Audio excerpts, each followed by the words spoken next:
সদর থানার সাবেক ওসি মামুন কারাগারে। খুলনা সদর থানার সাবেক ওসি হাসান আল মামুনকে কারাগারে পাঠানো হয়েছে। রোববার 15 জুন খুলনা মহানগর দায়রা জজ মোহাম্মদ শরীফ হোসেন হায়দার তার জামিন বাতিল করে কারাগারে পাঠানোর আদেশ দেন।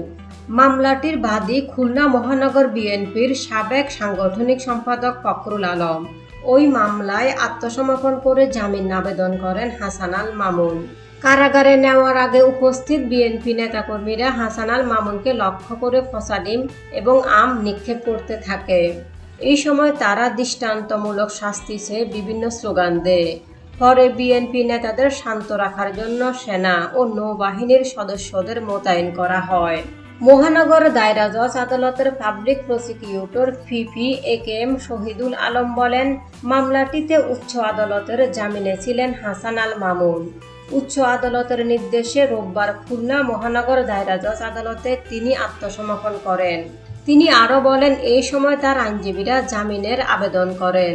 আমরা জামিনের বিরোধিতা করি। আদালত জামিনের আবেদন নামঞ্জুর করে তাকে কারাগারে পাঠানোর নির্দেশ দেন।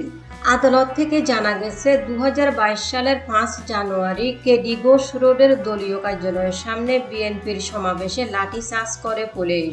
এই সময় তৎকালীন ওসি হাসান আল মামুন নিজেই ফখরুল আলমকে বেদম মারপিট করেন।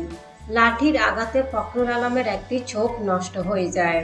এই ঘটনায় 2024 সালের 19 আগস্ট হাসান আল মামুনের বিরুদ্ধে নির্যাতন ও হত্যা চেষ্টার অভিযোগে আদালতে মামলা করেন ফখরুল। জানা গেছে, কারাগারে যাওয়ার আগে ওসি হাসান আল মামুন জামালপুর জেলার মাদারগঞ্জ মডেল থানায় দায়িত্ব পালন করছিলেন।